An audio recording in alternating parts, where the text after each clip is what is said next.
नमस्कार दोस्तों, आप सभी का स्वागत है हमारे YouTube चैनल पर। तो दोस्तों आज हम बात करेंगे एक ऐसे टॉपिक पर जो कि हमारे ब्रेन में या फिर हमारे दिमाग में एक क्वेश्चन मार्क बना हुआ रहता है कि MPSI के लिए हम इंग्लिश कहाँ से कवर करें, क्योंकि इसमें 30 मार्क्स कवर होते हैं। अर्थात जो एक पेपर है अर्थात 70+30, ये 30 नंबर बहुत बड़ा रोल प्ले करते हैं। हम कोशिश करेंगे हमारे YouTube चैनल के माध्यम से कि हम आपको ज़्यादा से ज़्यादा 25+ में हम आपको नंबर दिलवाने की कोशिश करेंगे। हमें किन किन बातों का ध्यान रखना होगा इंग्लिश पढ़ने के लिए। सबसे पहली बात, आप कोई सी भी इंग्लिश की ग्रामर की बुक परचेज़ कर सकते हैं। ऐसा कोई सा राइटर नहीं है कि जिसने इंग्लिश की बुक अच्छी लिखी है या बुरी लिखी है। आपको जो ज़्यादा सूटेबल लगती है वो आप पढ़ सकते हैं। सबसे पहले बात ध्यान रखिएगा दोस्तों, ग्रामर के जो बेसिक कॉन्सेप्ट होते हैं जो हम हमारे यूट्यूब चैनल के माध्यम से आपको बताएंगे, और आप भी पढ़ सकते हैं कौन कौन से ग्रामर के बेसिक जो यूज़ होते हैं, जैसे कि टेंस है, मॉडल है, नरेशन स्पेशली आपको ध्यान रखना पड़ेगा, नाउन है, प्रोनाउन है, एक्सेट्रा। उनके जो यूजेस होते हैं ऑब्जेक्टिव के थ्रू हमें पढ़ना होगा। अगला आता है वर्ब के बारे में। वर्ब का क्या रोल होता है? वर्ब में जैसे मॉडल आपने देख लिया है, और भी कई सारी वर्ब होती है, जैसे कि वर्ब की थर्ड फॉर्म ING कहाँ लगती है, जो कि टेंस के अंडर में हमें देखने को मिलती है। इसी वर्ब में एक क्वेश्चन हमेशा आता है कि कौन सी वर्ब यहाँ पे सुटेबल रहेगी, तो उसके लिए हमें ज़्यादा से ज़्यादा वोकेबलरी कंप्लीट करनी पड़ेगी। अब प्रश्न ये उठता है कि सर ये वोकेबलरी होती क्या है? वोकेबलरी मतलब शब्दकोश, जिसमें हम वर्ब, एडजेक्टिव, एडवर्ब, एंटोनिम और सिनोनिम जैसी चीज़ें पढ़ते हैं। नाउन और प्रोनाउन है, सिर्फ नाउन तक आती है। तो अगर हम डेली 5 वर्ब भी अगर पढ़ते हैं तो एक महीने में लगभग 150 के लगभग हमारी वर्ब रेडी हो जाएगी। अगर हम इसे 2 या 3 महीने तक अगर रेडी करते हैं तो हमारा वर्ब का कंप्लीट पैकेज अगर देखा तो 500 से लेकर 600 वर्ब हमारी रेडी हो जाएगी। वैसे हम 500 अगर सभी का ले लें, जैसे कि 500 verb, 500 adjective, 500 adverb, antonym, synonym, etcetera, तो हमारा क्वेश्चन पेपर मान के चलिएगा 90% सॉल्व हो जाएगा। क्योंकि सबसे बड़ी जो प्रॉब्लम है वो है अंडरस्टैंडिंग की। हमें यही नहीं पता है कि इस वर्ड का मतलब क्या होता है, तो हम कैसे सॉल्व करेंगे। अब प्रश्न उठता है कि हम इस अंडरस्टैंडिंग पावर को कैसे क्रिएट करें।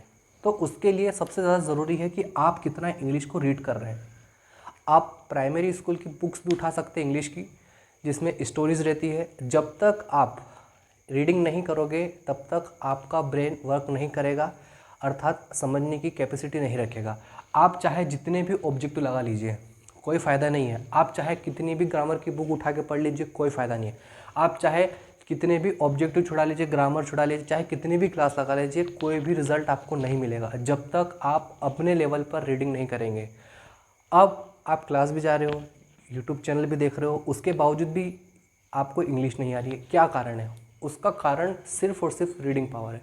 क्योंकि हम इन सभी चीज़ों में अगर देखा है तो ग्रामर वाला पार्ट कॉमन है 99% बच्चों में, जो कि ग्रामर सब पढ़ते हैं।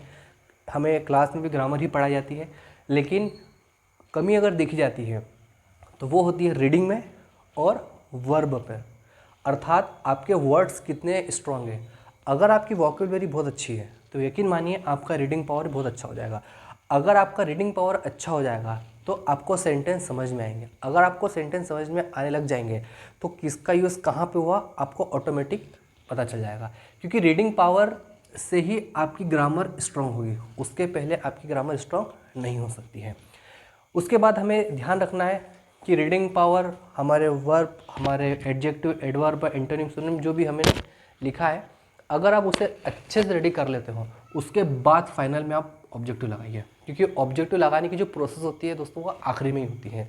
तो सबसे पहले हम क्या करना है, सबसे पहले आप ईमानदारी से एक डिक्शनरी उठाइए। उस डिक्शनरी में आपको वी नाम से लिखा रहता है। वी मतलब होता है वर्ब। जहाँ जहाँ वी लिखा हुआ है आप वहाँ पर वर्ब से कंसल्ट करिए और उसे आप याद करते रहिए।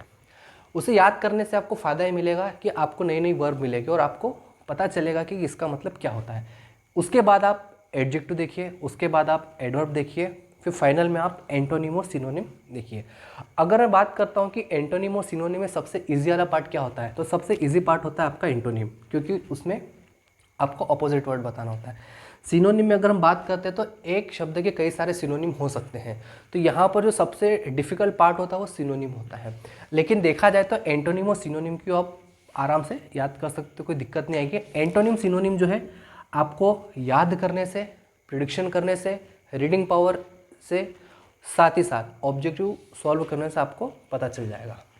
अगर हम इतना स्कोर कर लेते हैं तो आप मान के चलिएगा कि 25 प्लस में आपके नंबर आने की संभावनाएं बढ़ जाएगी। मैं आपको 100% श्योर तो नहीं कह रहा हूँ कि आपको मैं 25 प्लस में दिलवा के ही रहूँगा, लेकिन हमारी एक कोशिश जरूर रहेगी कि आप 25 प्लस में ला सकते हो।